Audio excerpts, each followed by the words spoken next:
equals how does money relate to your merits? Welcome back, everyone, to Mind Podcast. Why are there people who don't try very hard, yet still attract money? Some people work tirelessly, but never seem to have enough to live on. Some win the lottery, become millionaires overnight, then quickly fall into crisis and lose everything.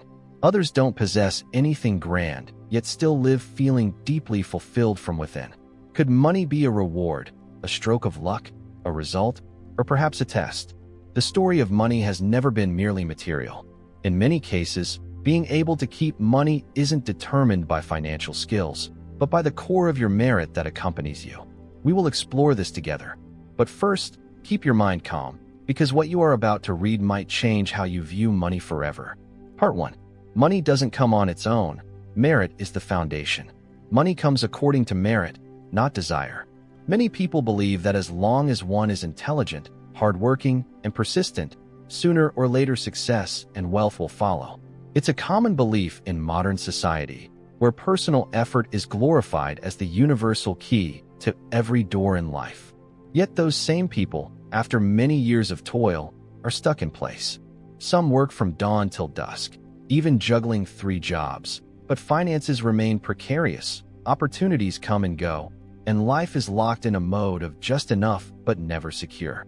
Meanwhile, others live simply, without much outstanding skill or strategy, yet continually receive timely opportunities, welcome financial ease, and always seem to have an invisible support system. If wealth were purely a matter of effort equals riches, real life wouldn't be full of such paradoxes. And that's where the big question comes in. Does money truly come solely from our efforts? Or is there another deeper factor we rarely notice?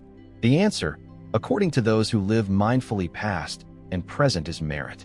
Merit isn't some miraculous blessing from the heavens. It doesn't descend through mere prayers or external religious rituals. Merit is the fruit of how we live.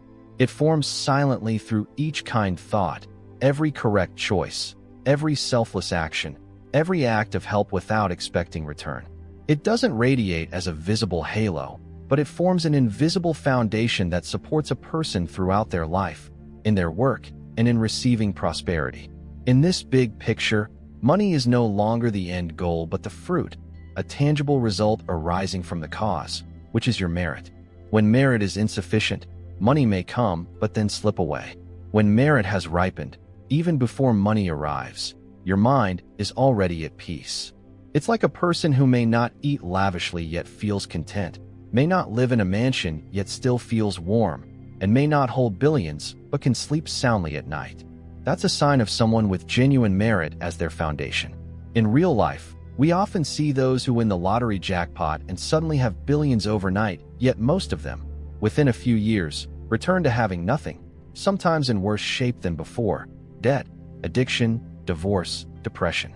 It's not that money brought bad luck, but that the inner foundation wasn't ready for such a large influx of energy so quickly.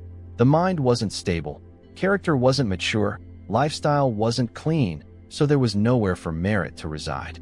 The money merely became a catalyst for internal problems to explode. Conversely, others live at a slower pace, without striving too aggressively. Yet their lives are marked by integrity, gratitude, humility, kindness to others, and carefulness in every detail of work and life. Over time, they build a stable financial base without dependence. They can receive money without being controlled by it. They are wealthy yet simple, strong without exerting force. They don't chase after money. Instead, money seeks them out as a natural result of cause and effect. Why? Because merit is like a container, and money is the substance. If you have a cup riddled with holes, no matter how much water you pour, it cannot hold. Merit is the completeness of that cup, helping you not only keep wealth, but also transform it into value, security, and genuine happiness. Many people still think a rich person is simply lucky, and a poor person is short on merit. But that view is too superficial. Some are currently poor, yet their minds are clear and they live honorably, accumulating deep merit that just hasn't reached its time to bear fruit. Some are currently wealthy but undermine relationships, cheat in business, and live off others' suffering, which means they burn up merit day by day. Whatever we see now is just a snapshot in the long chain of cause and effect. A wise perspective doesn't lie in judging who has more or less, but in recognizing how we live each day. You can't force money to arrive, Just as you can't force rain to fall if there aren't enough clouds, humidity, and the right climate conditions. All you can do is tend the soil, keep your inner atmosphere pure, sow the right seeds, and water them each day with kind actions. When the weather is ready, the rain will come without being called. Those who truly have merit don't need to pray for money. They simply live rightly, cleanly, with enough depth, and money arrives as a natural reaction in this cause and effect system. Those without merit, the more they crave money, the more it eludes them, because money doesn't follow willpower, it follows moral law. Like a fruit tree, if you only focus on the fruit without watering the roots, the tree will soon wither. But if you silently nurture the roots, the fruit will appear without your having to count each day. The right question isn't how to get rich quickly, but am I living in a way that creates merit day by day? Merit doesn't come from big things, but from small daily choices made often unconsciously. Do you keep your promises? Do you fulfill your work duties when no one watches? Do you think kindly of others when there's no benefit to you? Do you maintain integrity in small details? That is how you sow, and also how money will come. Money doesn't come on its own.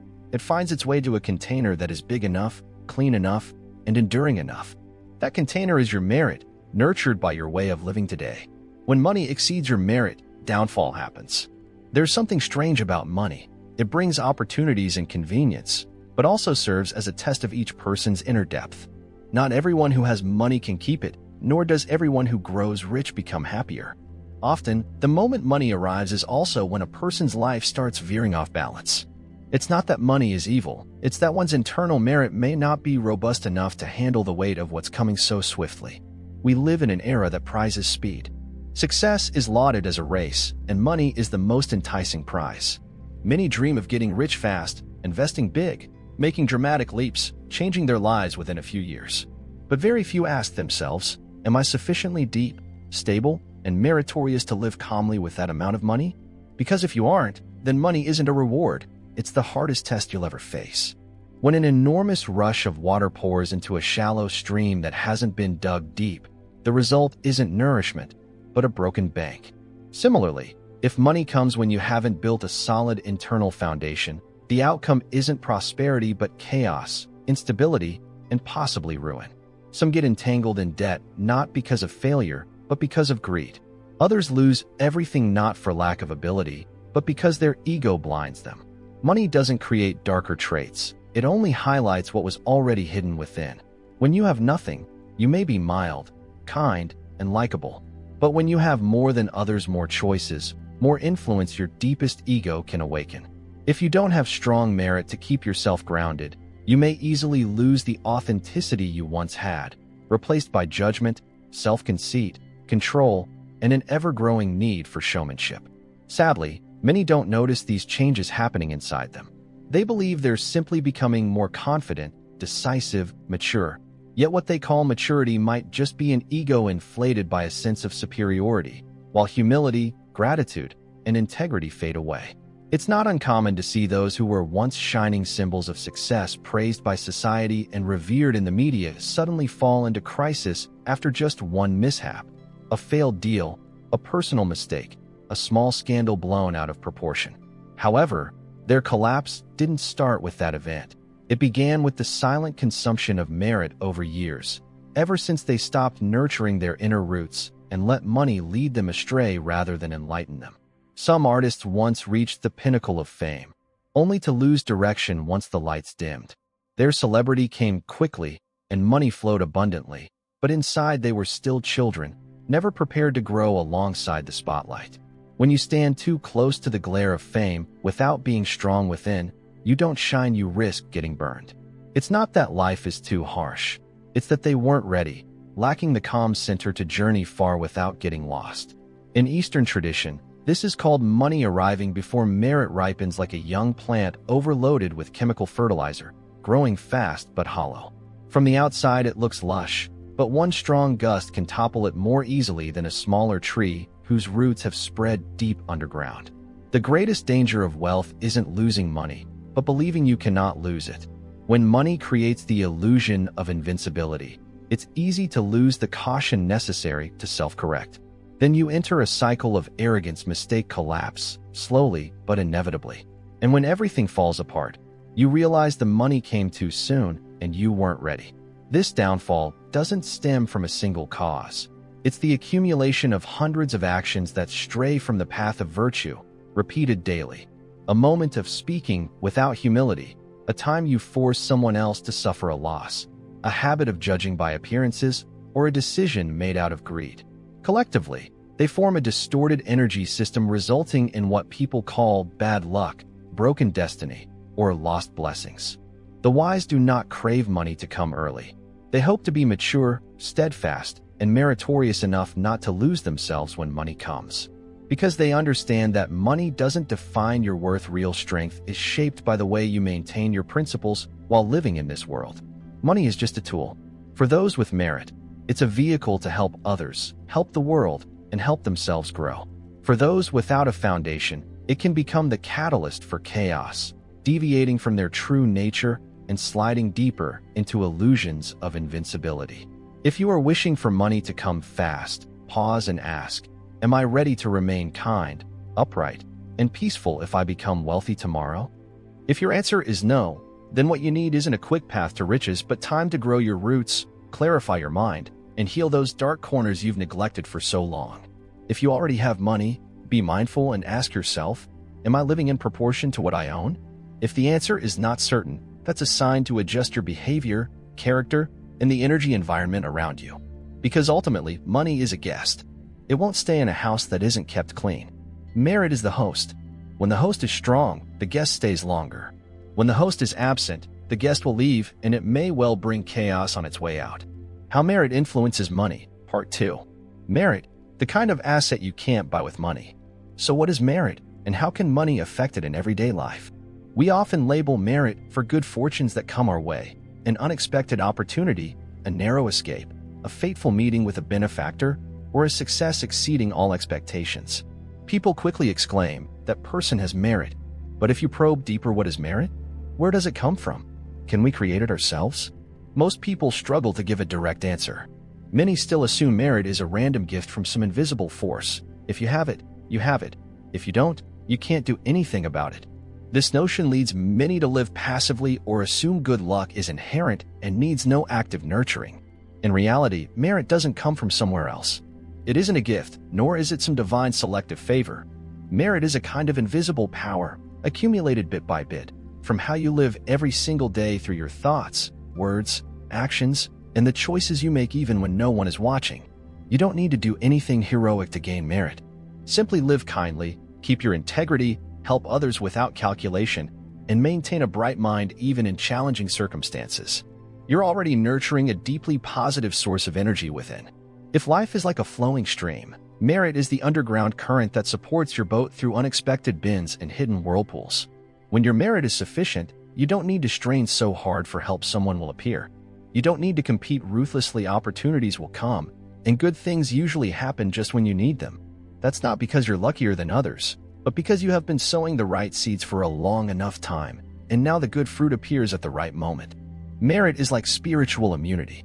People with ample merit not only attract good things, but can also receive them without harm. Some people are given a golden opportunity but aren't mindful enough to grasp it. Others hold large assets but aren't mentally prepared to manage them, so they soon lose all. Just as your body needs health to absorb nutrients, your mind needs merit to receive life's gifts without collapsing. Among all tests of merit, money is perhaps the most delicate. Money doesn't change a person's essence, it amplifies what's already there. If you harbor greed, arrogance, possessiveness, or fear of abandonment, getting money will magnify these flaws. It's like shining a light on a mirror, revealing its scratches. A person might be humble and honest when poor, yet once wealthy, their ego swells. Pride surges, and the need to control overshadows kindness. If they lack deep merit, money ceases to be purely beneficial but becomes a catalyst that accelerates their unraveling. On the other hand, those with substantial merit aren't changed by money. Instead, they use it to expand goodness. They treat money as a tool to spread what is right and kind, thereby cultivating even more merit. They don't need to prove themselves, nor do they fear being surpassed. They remain calm in prosperity, unbound by possessions, and never lose their inner simplicity. This clearly shows merit isn't just the foundation of wealth. It also forms a safety net that protects you from the hidden traps within money itself. It's unfortunate that many don't grasp the two-way relationship between money and merit. They think having money means having merit, so they throw everything into making a fortune by any means, even dishonest or harmful to others, or sacrificing deeply held values. But they fail to realize that in using money wrongly, they begin to drain their merit. It's not that someone is punishing them. Rather, higher energy can't dwell long in a lower energy environment. If you use money to indulge your ego, prove your superiority, or by hollow respect, you're cutting yourself off from the flow of merit. In such a case, money becomes an addiction. The more you have, the more you fear losing it. The more status you gain, the more you worry about being overthrown. The more famous you become, the lonelier you feel. Your mind is trapped in constant anxiety, comparison, and calculation, and you mistakenly see that as the cost of success. But in reality, it's a sign that your merit is slipping away. All that remains is an empty shell of wealth devoid of light, feeling increasingly worn out. Another danger is that merit doesn't disappear instantly. It erodes gradually, like a cracked water tank. Initially, you don't notice, but after some time, you see relationships grow cold, supporters drift away, opportunities become scarce, and most importantly, you no longer feel joy in the things that once fulfilled you. At that point, you may still have a lot of money, but you've lost the foundation that gives money its value. Merit cannot remain if you stop sowing it, and if money is not accompanied by mindfulness, it becomes an agent accelerating that loss. That's why the ancients taught, if you have virtue, you'll have all you need. Here, virtue is not just superficial morality, it's merit, that profound benevolent energy that supports your entire life, surpassing talent or cunning. So if you already have money, reflect on how you use it. Are you lifting others up or just boosting your ego? Are you spreading something meaningful or buying attention? Are you making the world a better place or merely enhancing your personal image? These questions reveal whether your merit is growing or quietly draining away. And if you don't yet have much money, don't worry. Ask yourself, am I living in line with cause and effect? Am I accumulating small bits of merit every day? Merit doesn't manifest as numbers, it manifests as a state of being, whether you feel light and peaceful, trusted by others, appreciated by life, and can maintain enough without fighting for it. If yes, you're on the right track.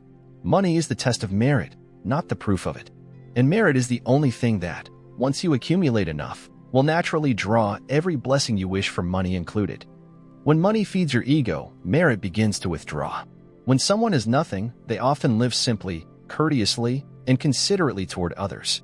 They understand the value of assistance, cherish every opportunity, and feel grateful for small things.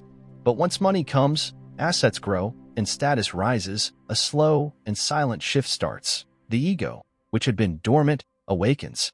Unlike obvious changes such as a bigger house or a large bank balance, the emergence of ego is subtle and comes without warning. It doesn't knock on your door announcing, "I'm going to make you arrogant now." Instead, it creeps in with thoughts like, "I deserve more. I'm better. I'm special." When you're not mindful of such small shifts, you gradually settle into a mental world where every judgment, choice, and action revolves around an inflated me. Initially, you might just feel slightly irritated when criticized. Next, you avoid honest feedback. Soon, you only keep around those who flatter you or always agree. Eventually, you start believing you're always right, don't need to learn from others, and everything you have is fully deserved. From there, a once grateful person becomes closed off inside a shell of pride. It's not money that changes you. It just provides conditions for your dormant ego to grow, like a seed in the soil watered by power, wealth, and praise. Without a spiritual immune system strong enough, that seed quickly grows into a mighty tree of arrogance, sinking deep roots and depriving you of self-reflection. The trouble with ego is that it never makes you feel wrong.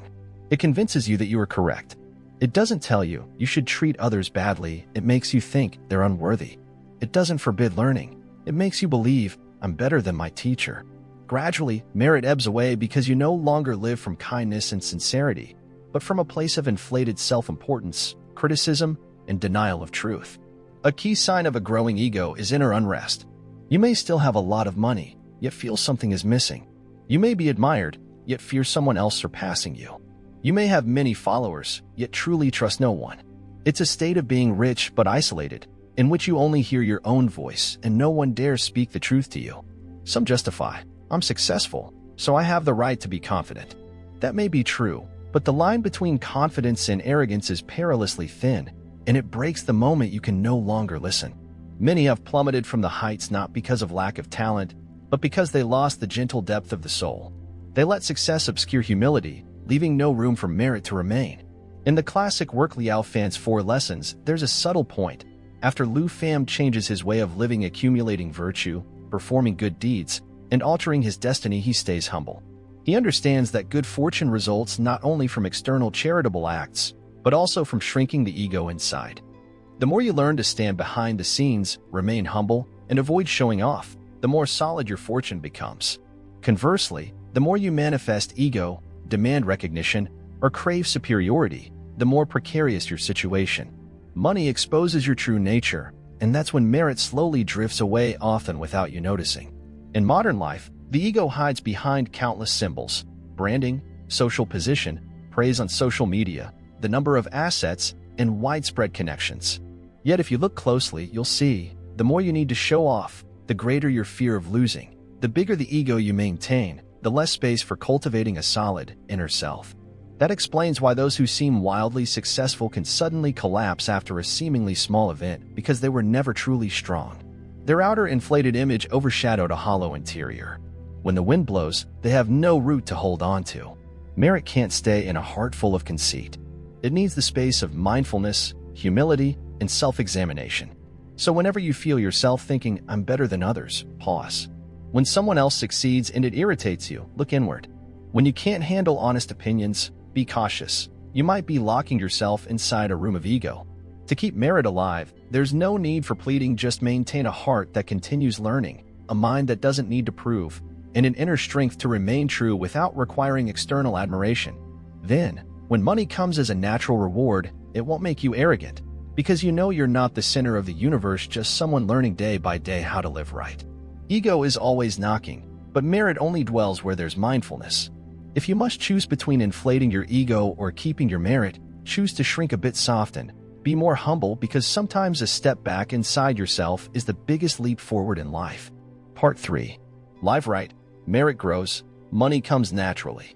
So how do you cultivate merit? When people hear merit, they often imagine something sacred or intangible, reserved for special individuals or monks. But actually, merit isn't a random heavenly favor or a special right for a chosen few. Merit is an invisible asset that accumulates from how you live every day. And just like a bank account, it can go up or down depending on your smallest decisions. No one is born with infinite merit, nor does anyone permanently lack it. We are all either building or depleting merit. The difference is in whether we're aware of it. If you live consciously, you'll see that every action, thought, and word is a building block for your destiny.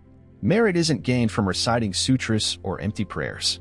It arises from how you treat life each day, through every interaction with the world.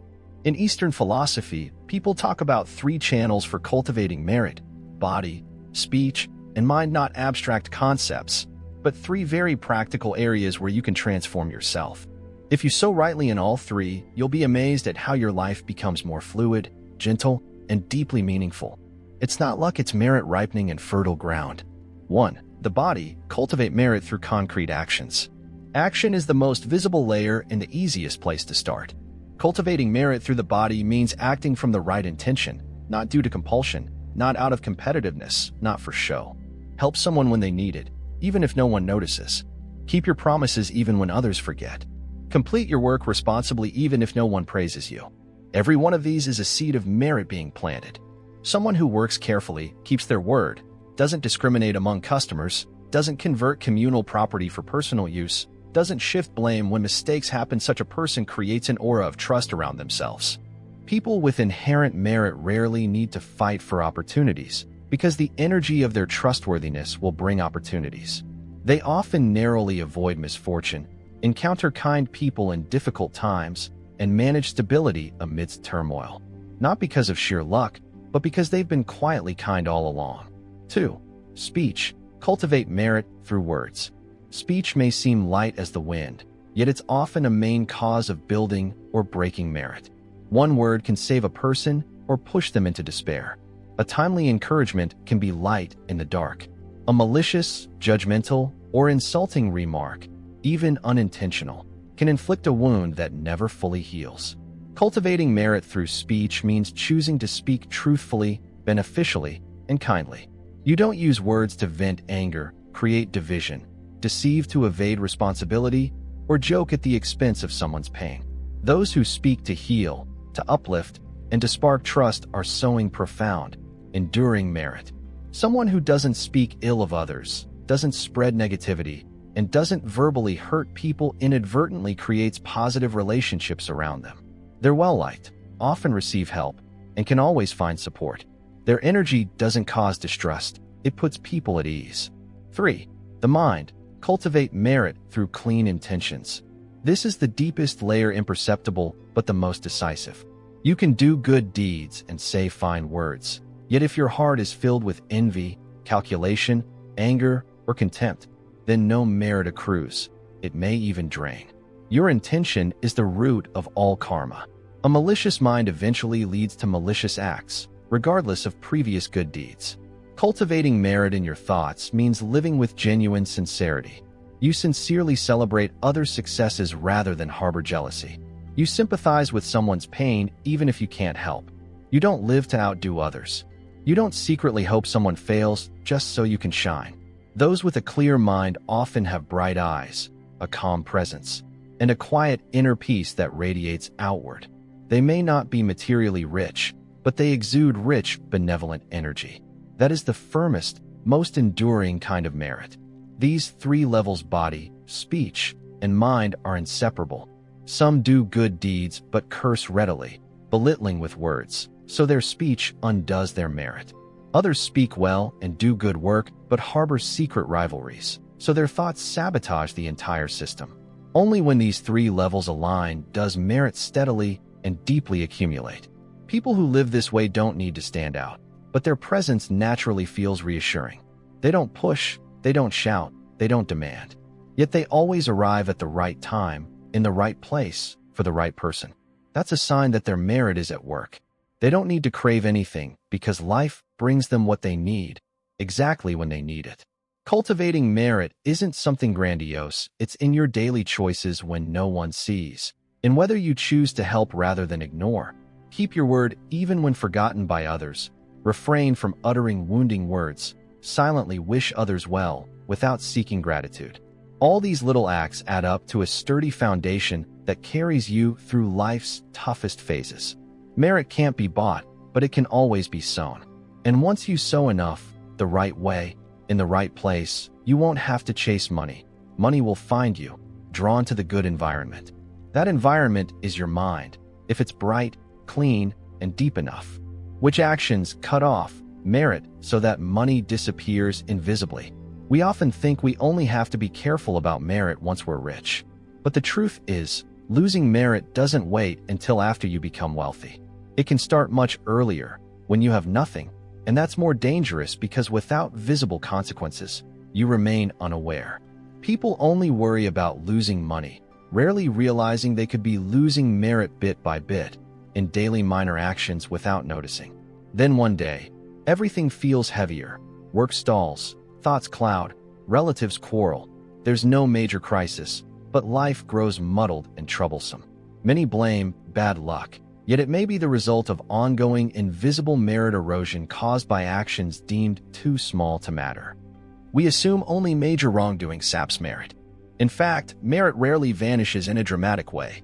It's a gradual drip, and we are the ones creating the drip through laziness, ingratitude, carelessness, or dishonesty in our daily lives. Someone may never steal a penny but often takes advantage of minor, unearned perks, bringing company supplies home, pretending to work while slacking off, using smooth talk to mislead customers. These acts might not get you caught or make you feel guilty in the moment, but they whittle away something more precious than money: your internal credibility with the universe. Someone else might speak pleasantly in front of others, but internally always scheme, compare, suspect, or judge. Every time you rejoice at another's misfortune, envy someone's achievements, or dodge responsibility while rationalizing your behavior, you lose a bit of your inner light.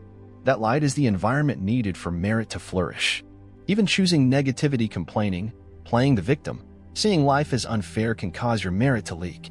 Merit isn't just about overt deeds, it's about the vibration you generate each day. A person who lives thinking, "I'm so disadvantaged, life's unfair, others are luckier than me," cannot create an expansive energy field for good things to enter. And when your energy contracts, even if good opportunities appear, you lack the capacity to hold them. Some young people have great talent and potential but consistently hit plateaus. Each time they get close to success, something goes wrong. Each time they climb a rung, they're pulled back down. They call it bad luck, but in fact, their inner state isn't pure enough to prevent merit from leaking. They haven't done massive wrong, but they habitually sow small seeds of carelessness, selfishness, and ingratitude. Thus they live in a suspended frequency for years, puzzled at their stagnation. A clear example is how we respond to unpleasant events. When criticized, do you self-reflect or justify?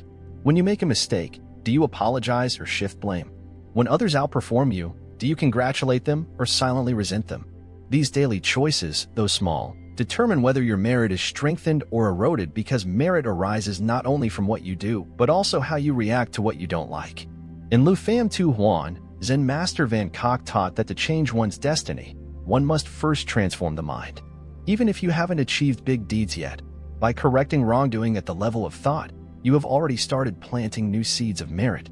He advised Lu Pham that it's unnecessary to perform huge acts of charity, just don't nurture negative thoughts. That alone is goodness. It may sound simple, but it's the fundamental principle of preserving merit, keeping the mind upright, preventing merit from leaking away. So if you're experiencing ongoing struggles, look carefully at the little things you've done over the past months or years. Do you keep promises? Do you act honestly when nobody's watching? Do you use speech to uplift or to diminish others? Do you easily lose your temper, belittle people, or turn a blind eye to others' suffering? These might not cause immediate consequences, but they are invisible hooks blocking prosperity, good luck, and supportive relationships from reaching you. The wise don't just avoid doing harm, they're cautious even with seemingly harmless acts. They don't justify small mistakes or allow themselves small rule-bending, because each tiny self-deception is another leak in merit. Over time, such minor compromises can cost you major opportunities. You don't have to fix everything overnight, but you must identify where you're leaking energy and seal those gaps one by one. Stop speaking unverified claims. Stop taking what isn't yours. Stop acting as if no one's looking. Because, in truth, life is recording each small choice to decide whether you truly deserve what you're asking for. Merit doesn't need public display. It only needs you to do the right thing in everyday ways. Avoid cheating even if no one will find out. Avoid being late even if no one complains. Don't ignore those weaker than you if you can help. Each tiny piece of kindness accumulates into a strong flow of merit. One day, when an important door opens at just the right time, remember it's not luck, it's the sum of all the right things you did quietly when you had nothing. Part 4.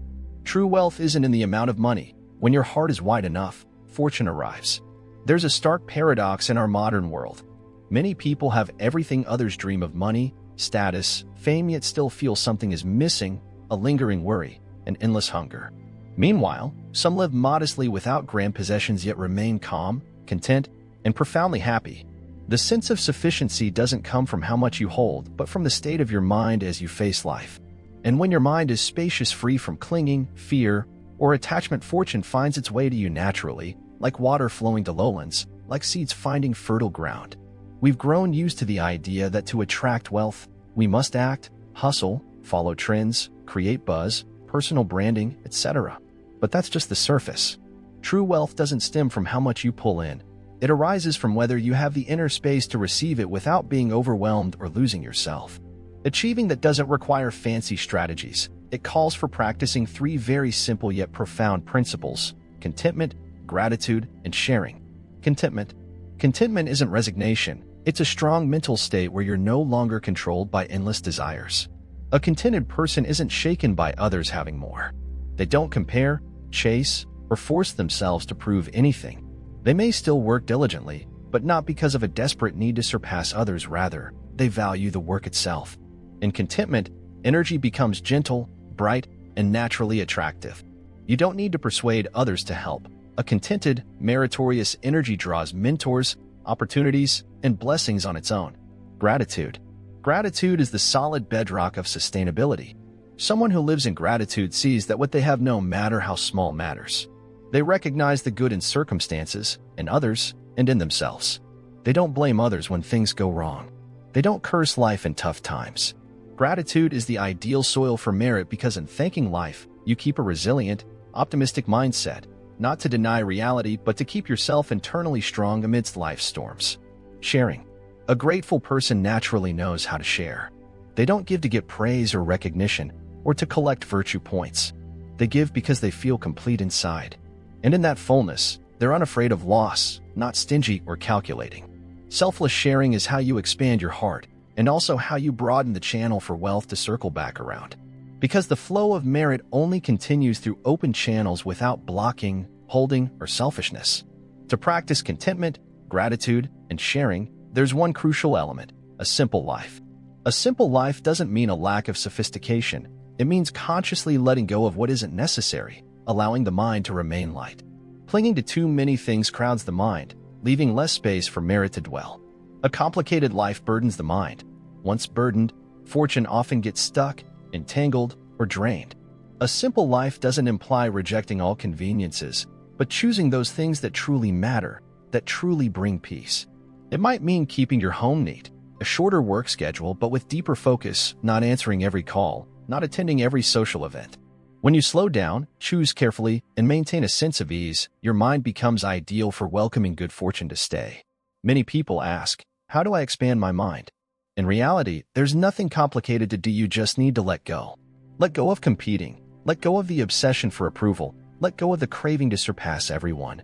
Let go of the need to prove yourself. When you let go, you'll realize your mind naturally gains spaciousness. Within that space, you rediscover your true self, which is inherently whole and doesn't need extra validation to be worthy of blessings. Real fortune doesn't come from racing forward. It arises from living rightly. When you do the right things for yourself, others, and nature, you enter a flow of supportive karma. When the cause is right, the conditions align, and the result appears inevitably. You don't have to chase, fret, or calculate. Everything arrives in its time, gently, sufficiently, enduringly, like a cup filling to the brim without force. The ancients said, a calm mind, money won't slip away. A brief phrase but loaded with wisdom. When your mind is clear, you don't generate internal whirlpools. So if the flow of merit comes, it remains unobstructed and doesn't get swept away. You hold on to blessings not by clinging, but by a state of non-resistance, non-attachment, and non-dependence. You use money, yet money doesn't use you. You live with wealth without letting it define you. So, if you long for a truly prosperous life, don't merely focus on increasing income, forging networks, or studying wealth-building tactics. Begin inward. Is your mind shrinking or expanding? Is it starved or abundant? Do you fear losing what you have, or are you ready to give? When your mind is spacious enough, you don't need anything special to attract wealth. Blessings will come on their own, like bees to flowers, like clouds to mountains. And the most beautiful part is that when you receive them, you don't feel superior, special, or just lucky.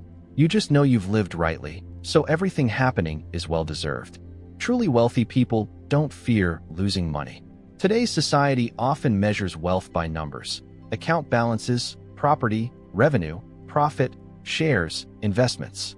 People view these figures as benchmarks for social standing, credibility, ability, or even a person's worth. Few dare to look deeper. The more one clings to money, the more anxious they become. The more they have, the more they fear losing it. The more they try to keep it close, the more exhausted they feel.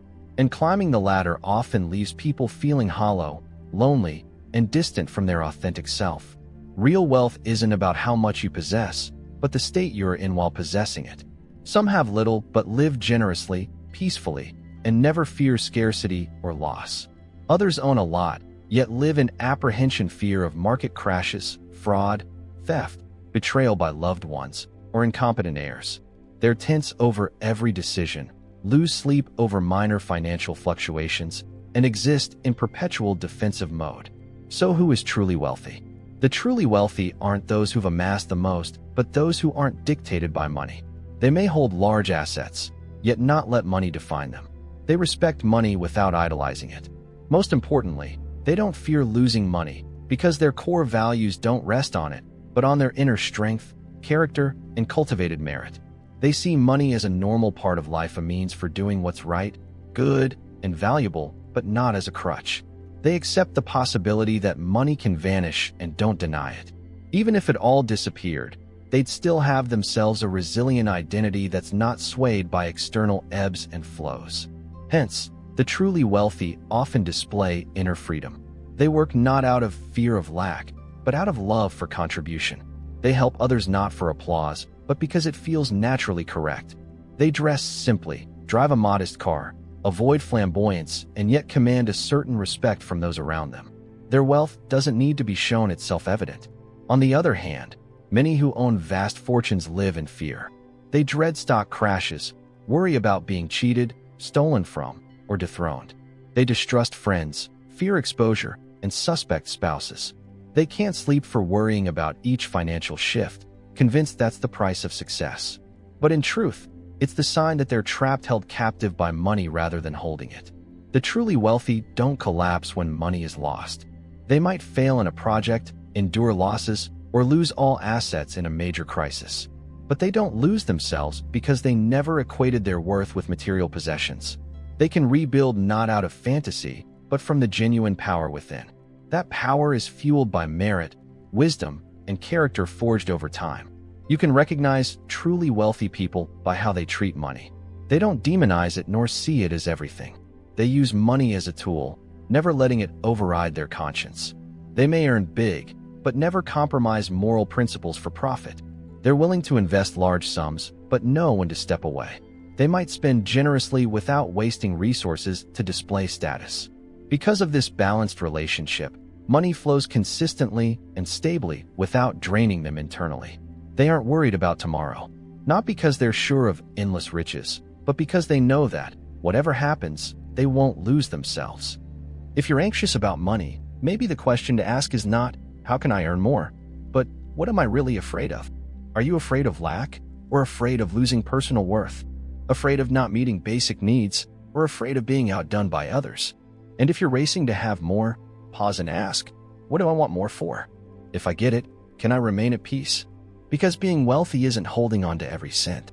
It's being free, whether you have a lot or not. It's not living to impress. It's not fearing failure. It's moving upward without arrogance, downward without despair. Being truly rich is a firm state of mind unmoved by praise or blame, waking each morning with a gentle smile even if there's no great news, looking at others' success without feeling small, because you know you've lived truthfully. It's realizing money can buy many things but never the freedom from fear. And the truly rich are those freed from that fear. Ultimately, there's a simple truth. Money doesn't keep you. You keep money. If you live upstandingly, sincerely, kindly, and with mindfulness, money will stay. If you live anxiously, calculating, dishonestly, or competitively, money may arrive, but only briefly, like a guest who leaves after stirring up your house. Merit cannot thrive in a stormy mind, but it will flourish in a life that's simple, grounded, responsible, and grateful. Real wealth is living without needing to surpass anyone or fearing anyone surpassing you. Walking through life gracefully, every decision aligned with a bright conscience, all you have naturally aligns with your worth. Even if you're not the richest, you'll be the one who's most content, most centered, and most liberated because you know true abundance lies not in your wallet but within. When merit grows abundant, money comes naturally. We've traveled a long road, from questions about the link between money and merit to deeper layers of human nature, inner maturity, and how to live in harmony with the law of cause and effect. In the end, it all condenses into one simple question that can transform your life if answered honestly. Am I living meritoriously? Not, how much money do I have? How do people rate me? Or what have I achieved? But how much merit remains for me? Money can come and go, but if your merit is nurtured rightly, it will stay, shielding you from unexpected upheavals, guiding you through tough times, and quietly paving the way for a life that is gentle, clear, and purposeful. A person with merit doesn't need to fight or prove themselves. Good things come naturally. Merit isn't a gift from someone above, nor the outcome of shallow religious formalities. It's the result of living in the right way, from your thoughts to your deeds, from how you treat others to how you treat yourself. When you're genuinely authentic inside, the outer world reorganizes accordingly. If you become a trustworthy being within the cosmic order, whatever you need will be provided at the right time of fair, precise reward. You don't need to chase money as if it's a matter of survival, nor rely on superficial law of attraction affirmations. What you really need is to live with depth, with a mind that's clear, an emotional life that's balanced, and actions that are genuine. Then money is just an added bonus, not something that completes you. Remember, merit grows from small things, a selfless thought, a good deed done without an audience, a comforting word at someone's low point, or a correct choice when it's easiest to be swayed. You needn't be saintly as the world imagines. Just avoid betraying your conscience. Always choose what's right, even if it's difficult. Stay truthful when no one makes you. That's when merit accumulates, bit by bit. One sample: wealth flows to you like rain falling on fertile fields, fruit blossoming on well-rooted trees. No strain is required. If you're stuck in financial struggles, don't merely blame the economy or circumstances. Turn inward and ask, how am I actually living? Am I sowing the right seeds? Am I unintentionally depleting my merit? Too many people try harder, not differently. Instead of self-examination, they seek more external formulas. The more they chase, the more they grip, the more they lose. Sometimes, the solution isn't to speed up, but to stop, reflect, and rebuild from within your perspective, your habits, your mindset. One day, you'll look back and realize the miracle isn't how much money you have, but how, when money came, you didn't have to change who you were to keep it. You didn't have to live in constant pressure or fabricate a public persona. You remain authentic, and that's the freedom no material possession can give. Then you'll understand that wealth isn't about having more than everyone else, but being inwardly fulfilled. When you live in peace, righteousness, and purity, you don't need luck because merit naturally finds you. Money comes not from wanting it, but from living a life deserving of it. Therefore, don't ask, how can I have more money? Instead, ask, am I living in a way that deserves the good things I long for? If the answer is not yet, begin today. Live honestly, kindly, unswervingly toward what's right, unafraid of upholding the truth. Then you'll see there's no need to chase money. It arrives on its own, because true wealth begins within. When you're truly complete, life can't help but answer. Ample merit, money will come. That is the law of nature. You needn't plead for fairness. The universe has always been fair.